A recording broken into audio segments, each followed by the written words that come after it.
إنما يأمر مساجد الله من آمن بالله واليوم الآخر وأقام الصلاة وآتى الزكاة ولم يخش إلا الله فعسى أولئك أن يكونوا من المهتدين। আল্লাহ রাব্বুল আলামিন তার কোরআনের মধ্যে বলেন, তার কালামের মধ্যে বলেন, ইন্নামা ইয়া'মুরু মাসাজিদাল্লাহি মান আমানা বিল্লাহি ওয়াল ইয়াউমিল আখির। মসজিদ নির্মাণ করে ওই সমস্ত ব্যক্তিরা এবং নামাজ প্রতিষ্ঠা করে ওই সমস্ত ব্যক্তিরা যারা আকামাস সালাত ওয়া আতাজ যাকাত, যাকাত আদায় করে এবং নামাজ প্রতিষ্ঠা করে, ওয়ালাম ইয়াখশা ইল্লাল্লাহ, যার মধ্যে আল্লাহর ভয় রয়েছে, যার মধ্যে আল্লাহর ভয় আছে, আখিরাতে উঠতে হবে, হিসাব নিকাশ দিতে হবে, আমার জীবনের হিসাব যা কিছু করেছি হিসাব দিতে হবে, এই ভয় যাদের রয়েছে তারাই মসজিদ নির্মাণ করে। বলে সুবহানাল্লাহ। সকলের পক্ষে মসজিদ নির্মাণ করা সম্ভব না। ফাসা উলাইকা ইয়াকুনু মিনাল মুহতাদিন। আল্লাহ রাব্বুল আলামিন বলেন, যারাই আল্লাহকে ভয় করে, তারা নামাজ প্রতিষ্ঠা করে, তারাই মসজিদ নির্মাণ করে, তারাই যাকাত প্রদান করে, আল্লাহ রাব্বুল আলামিনের পক্ষ থেকে তাদের জন্য পুরস্কার রয়েছে। সেই পুরস্কার হলো উলাইকা ইয়াকুনু মিনাল মুহতাদিন। আল্লাহ রাব্বুল আলামিন তাকে সঠিক সরল পথ দেখাবেন। বলেন সুবহানাল্লাহ। তাকে জান্নাতে নেওয়ার জন্য, তাকে জান্নাতের পথ দেখানোর জন্য আল্লাহ রাব্বুল আলামিন সঠিক পথ তার ব্রেনে দিয়ে দেবেন, সঠিক পথ তাকে আল্লাহ দিয়ে দেবেন। যেদিকে যেই পথে গেলে জান্নাতের পথ, জান্নাত পাওয়া যাবে, যেই পথে গেলে আল্লাহ এবং আল্লাহর রাসূলের পথ পাওয়া যাবে, ওই পথে যাওয়ার জন্য আল্লাহ পথ নির্দেশ করে দিবেন। বলেন সুবহানাল্লাহ। হাদিসের মধ্যে মহানবী সাল্লাল্লাহু আলাইহি ওয়াসাল্লাম বলেন, মান বানা লিল্লাহি মাসজিদান বানাল্লাহু লাহু বাইতান ফিল জান্নাহ। রাসূল সাল্লাল্লাহু আলাইহি ওয়াসাল্লাম বলেন, ওই ব্যক্তি মান বানা লিল্লাহি মাসজিদান, যে ব্যক্তি মসজিদ নির্মাণ করলো, যে ব্যক্তি মসজিদ নির্মাণ করলো, বানাল্লাহু লাহু বাইতান ফিল জান্নাহ, আল্লাহ রাব্বুল আলামিন জান্নাতের মধ্যে তার জন্য একটি ঘর নির্মাণ করবেন। বলেন সুবহানাল্লাহ। বলতে পারে, হুজুর একজনের পক্ষে সম্ভব না মসজিদ নির্মাণ করা। যে কয়জনের মসজিদে যদি নির্মাণের জন্য 10 টাকাও দেয়, সে মসজিদ নির্মাণের অন্তর্ভুক্ত হয়ে যাবে। 10 টাকা দিয়ে মসজিদ নির্মাণ করার জন্য সহযোগিতা করলো, 1000 টাকা দিয়ে সহযোগিতা করলো, এমনকি মসজিদের 2 টাকার একটা জিনিসের জন্য যদি সহযোগিতা করলো, সে মসজিদ নির্মাণের সব তার আমলনামায় লেখা হবে। বলেন সুবহানাল্লাহ। তার জন্য আল্লাহ রাব্বুল আলামিন জান্নাতে বারাকাত তৈরি করবেন। আমার কথা না, রাসূল বলেন, মান বানা লিল্লাহি মাসজিদান, যেই ব্যক্তি মসজিদ তৈরি করবে, বানাল্লাহু লাহু বাইতান ফিল জান্নাহ, আল্লাহ রাব্বুল আলামিন তার মসজিদে, দুনিয়ার মধ্যে মসজিদ নির্মাণ করার কারণে আল্লাহ রাব্বুল আলামিন পুরস্কার স্বরূপ জান্নাতের জন্য বালাখানা তৈরি করে দিবেন। সুবহানাল্লাহ। এই হাদিসটা বুখারী এবং মুসলিম শরীফের মধ্যে হাদিসটা রয়েছে, নির্ভরযোগ্য। পৃথিবীর মধ্যে কোরআনের পরে বুখারী শরীফের স্থান, তারপরে মুসলিম শরীফের স্থান। এই হাদিসটা বুখারী এবং মুসলিম শরীফের মধ্যে রয়েছে। অন্য হাদিসের মধ্যে রাসূল সাল্লাল্লাহু আলাইহি ওয়াসাল্লাম বলেন, وقال عليه الصلاة والسلام شر البقاع أسواقها وخير البقاع مساجدها। কেন তোমরা মসজিদ তৈরি করবে? তোমরা জানো না পৃথিবীর মধ্যে সবচেয়ে খারাপ জায়গা হলো বাজার, যে বাজারের মধ্যে বিভিন্ন ধরনের আলাপ আলোচনা চলে, কোনো ভালো কথা খুবই কম, মানুষের গীবত শিকায়ত হয় বেশি। কিন্তু মসজিদ, যে ব্যক্তি মসজিদের মধ্যে আসবে, দুনিয়াবি কোনো কথা চলবে না, চলবে শুধু আখিরাতের কথা, দ্বীনের কথা, দ্বীনের আলোচনা, ইসলামিক রাষ্ট্র পরিচালনার কথা চলবে। রাসূল সাল্লাল্লাহু আলাইহি ওয়াসাল্লাম, মানুষের মধ্যে একটা ভুল চিন্তাধারা রয়েছে যে রাজনৈতিক আলোচনা মসজিদে করা যাবে না। অনেকে বলে আপনারা চিন্তা করেন, রাসূল রাষ্ট্র পরিচালনা করছেন কি কোনো একটা সিংহাসন ছিল? না। কোন সংসদ ভবন ছিল রাসূলের? না। রাসূল সাল্লাল্লাহু আলাইহি ওয়াসাল্লাম রাজনৈতিক রাষ্ট্র, ইসলামিক রাষ্ট্র পরিচালনা করছেন মসজিদে নববী থেকে। ইসলামিক রাষ্ট্র পরিচালনার জন্য যত ধরনের আলোচনা আছে সব মসজিদে চলবে, মসজিদে এই আলোচনাটা চলবে ইসলামিক রাষ্ট্র প্রতিষ্ঠার জন্য। সেটা রাজনৈতিক, এটা কি রাজনৈতিক বলা হয়? আমরা আজকে ভুল শুনতেছি, ভুল ব্যাখ্যা করতেছি। কমজোর রাজনৈতিক আলোচনা মসজিদে চলবে না। আরে ভাই, ইসলামিক রাজনৈতিক আলোচনা তো মসজিদেই চলবে। চলবে কোথায়? সারা পৃথিবী পরিচালনার জন্য, মুসলমানকে পরিচালনার দিক নির্দেশনা দেওয়া হবে মসজিদ থেকে। প্রতি সপ্তাহে ইমাম সাহেব এক সপ্তাহ মানুষের জীবন কিভাবে পরিচালনা করবে, এই জন্যই এক সপ্তাহ মসজিদে প্রতি শুক্রবার ইমাম সাহেব দিক নির্দেশনা দিবেন, দিক চলার জন্য আলোচনা দিবেন, তাকে চলার পথ দেখাবেন। মুসল্লিরা অনেক সময় শিক্ষিত হয় না, তারা এই আলোচনা দ্বারা এক সপ্তাহ পরিচালনা করবেন জীবনটা। বলেন সুবহানাল্লাহ। কিন্তু আমরা ভুল ব্যাখ্যা শুনতেছি। এই জন্য রাসূল সাল্লাল্লাহু আলাইহি ওয়াসাল্লাম বলেন, শারুল বাকাই আসাবুহা, পৃথিবীর মধ্যে সবচেয়ে খারাপ জায়গা হলো বাজার, সেখানে মানুষের আড্ডা বেশি।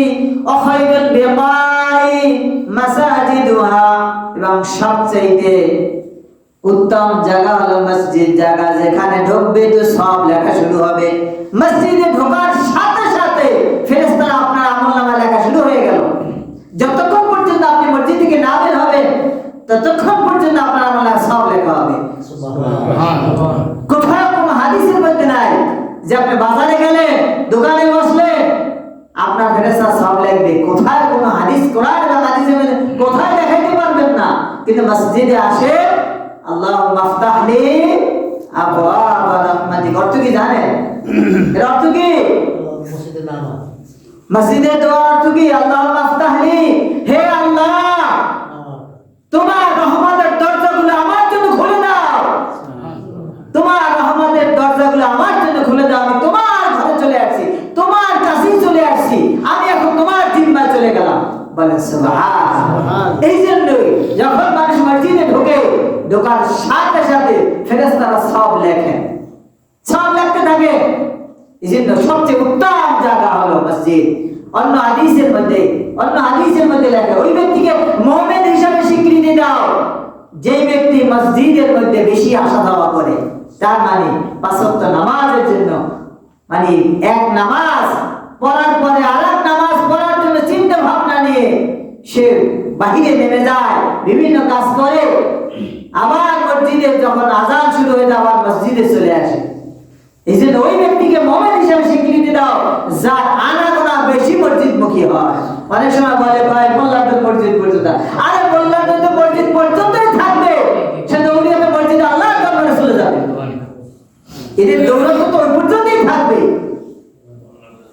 এই জন্য রাসূল সাল্লাল্লাহু আলাইহি ওয়াসাল্লাম বলেন, শারুল বিকাই আসওয়াকুহা ওয়া খায়রুল বিকাই মাসাজিদুহা, পৃথিবীর মধ্যে সবচেয়ে উত্তম জায়গা হচ্ছে বাজার, উত্তম জায়গা হচ্ছে মসজিদ, আর সবচেয়ে খারাপ জায়গা হচ্ছে বাজার। বলেন নাউজুবিল্লাহ।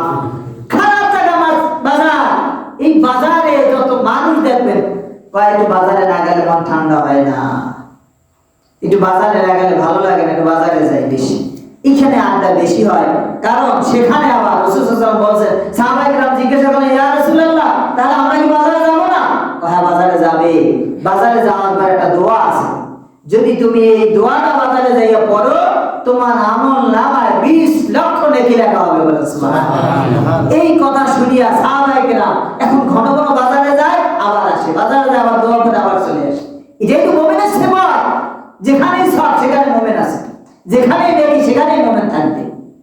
একেবারে বাজারে যাওয়া বন্ধ করা যাবে না, তার খাই না খাই মরা যাবে, তবে প্রয়োজন মিটানোর জন্য যাবে, প্রয়োজন শেষ আবার চলে আসবে। অন্য হাদিসের মধ্যে রাসূল সাল্লাল্লাহু আলাইহি ওয়াসাল্লাম বলেন, ওয়াকালা রাসূলুল্লাহ সাল্লাল্লাহু আলাইহি ওয়াসাল্লাম, ইযা মারাতুম বিরিয়াদিল জান্নাহ ফারতাউ, কিলা ওয়া মা রিয়াদুল জান্নাহ, ক্বালা আল মাসাজিদ। রাসূল সাল্লাল্লাহু আলাইহি ওয়াসাল্লাম বলেন, ইযা মারাতুম বিরিয়াদিল জান্নাহ, যখন তোমরা পৃথিবীর মধ্যে জান্নাতের বাগান ফারদাউ তখন সেখান থেকে ফল আরোহণ করো, জান্নাতি ফল গ্রহণ করো। সাহাবায়ে কেরাম জিজ্ঞাসা করলেন, ইয়া রাসূলুল্লাহ, জান্নাতি ফল দুনিয়ায় কোথায় পাওয়া যায়? কোথায় জান্নাতি ফল পাওয়া যাবে? রাসূল বললেন, কিলা ওয়া মা রিয়াদুল জান্নাতি ক্বালা আল মাসাজিদু। রাসূল বললেন, সেই জান্নাতের বাগান হলো মসজিদ। সেই মসজিদে যাও আর বেশি বেশি আলাপ আলোচনা করো, দ্বীনি আলোচনা করো, সুবহানাল্লাহ বলো, আলহামদুলিল্লাহ বলো। প্রতিবার সুবহানাল্লাহ বলার কারণে তোমার জান্নাতে এক একটা ফলের গাছ লাগানো হবে, বলেন সুবহানাল্লাহ। সেখান থেকে ফল গ্রহণ করো, আলহামদুলিল্লাহ বলো, আস্তাগফিরুল্লাহ বলো, গুনাহের জন্য ক্ষমা প্রার্থনা করো। প্রতিটা আল্লাহু আকবার, প্রতিটা সুবহানাল্লাহ, প্রতিটা আলহামদুলিল্লাহ এগুলা বলার সাথে সাথে আপনি জান্নাতে ফল গ্রহণ করলেন, বলেন সুবহানাল্লাহ। এটা রাসূলের কথা। ফল গ্রহণ করো মসজিদে যাইয়া। দুনিয়ার মধ্যে জান্নাতি বাগান যদি দেখতে চাও তাহলে মসজিদটা হলো দুনিয়ার শ্রেষ্ঠ জান্নাতি বাগান, বলেন সুবহানাল্লাহ। وقال رسول الله صلى الله عليه وسلم من غدا إلى المسجد أرواها أعد الله له نزله من الجنة كلما غدا أرواه رواه البخاري। رسول صلى الله عليه وسلم তার বাণীর মধ্যে বলেন, মান গদা ইলাল মসজিদি আরওয়াহা, যে ব্যক্তি সকাল সন্ধ্যা মসজিদে যায়, আ'আদাল্লাহু লাহু নুজুলাহু মিনাল জান্নাতি। আল্লাহ রাসূল বলেন, ওই ব্যক্তির জন্য জান্নাতে মেহমানদারি করার জন্য, আল্লাহ রাসূল বলতেছেন জান্নাতে মেহমানদারি করার জন্য তাকে নির্ধারিত করা হবে, তাকে জান্নাতে মেহমানদারি করানো হবে।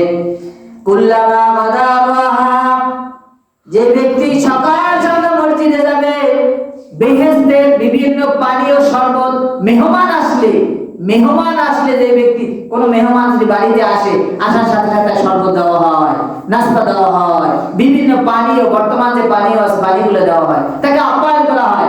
যে ব্যক্তি সকাল সন্ধ্যা মসজিদে বেশি আসা যাওয়া করবে, আল্লাহ রাব্বুল আলামিন জান্নাতে তার জন্য সে মেহমানদারি করার ব্যবস্থা করে দিবেন, বলেন সুবহানাল্লাহ।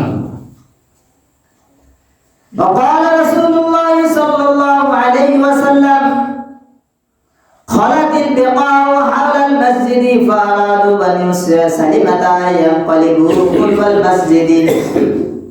রাসূলের মসজিদ সবচেয়ে উত্তম জায়গা মসজিদ, এবং মসজিদে আসলে প্রতি কদমে কদমে নেক লেখা হয়, 10 নেকি লেখা হয়।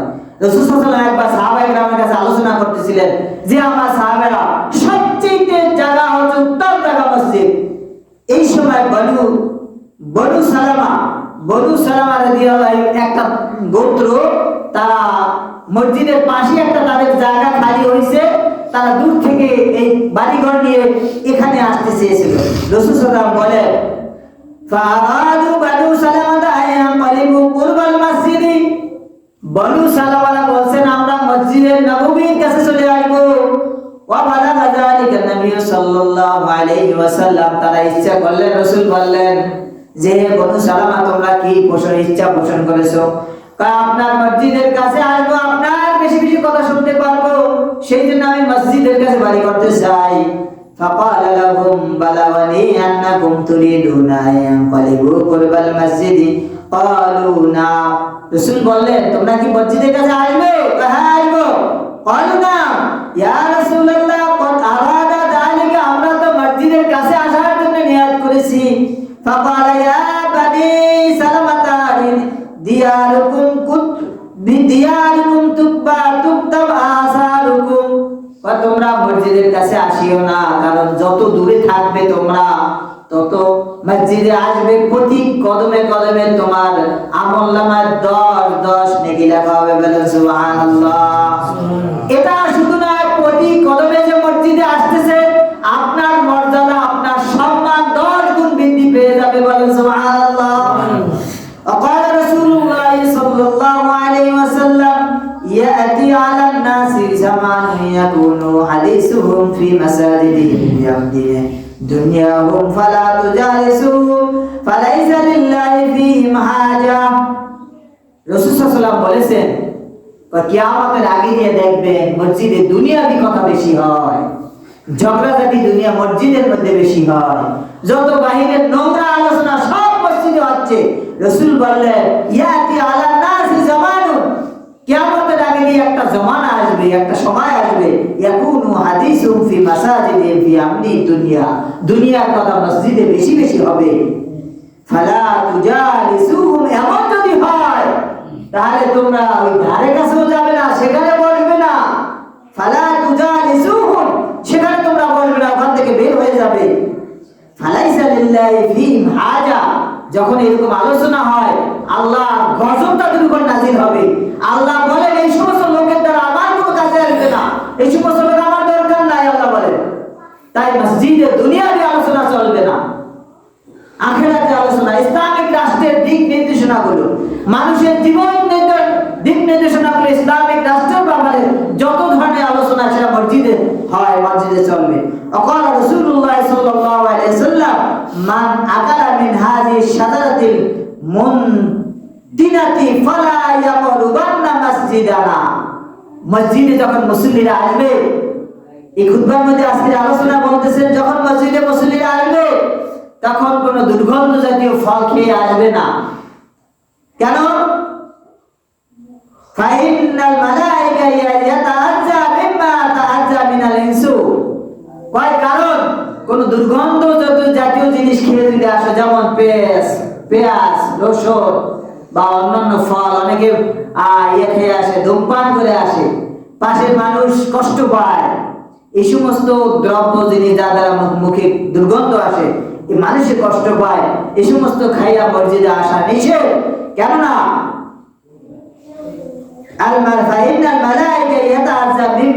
মানুষের যেমনি ভাবে কষ্ট পায় দুর্গন্ধের মাধ্যমে, তেমনি ভাবে ফেরেশতাও ওই দুর্গন্ধ দিয়ে কষ্ট পায়। তাই ফেরেশতাদের কষ্ট দেওয়া ঠিক নয়। আর ফেরেশতারা আছে জান্নাতি, আর ফেরেশতা আল্লাহর সৈনিক, এদেরকে কষ্ট দিলে এদের বদদোয়া কিন্তু আপনার আমার উপরে লেগে যাবে বেশি। এই জন্য মসজিদে যখন আসবে তখন দুর্গন্ধ যদি জিনিস খাবো না, মুখ পরিষ্কার করে সুগন্ধি ব্যবহার করে, এই জন্য আতর ব্যবহার করে আসা সুন্নাত, এটা ব্যবহার করে আসার চেষ্টা করবো। আল্লাহ রাব্বুল আলামিন আমাদেরকে আজকের এই হাদিসের উপরে আমল করার তৌফিক দান করেন। সবাই বলেন আমিন। ওয়া আখিরু দাওয়ানা আলহামদুলিল্লাহি রাব্বিল আলামিন।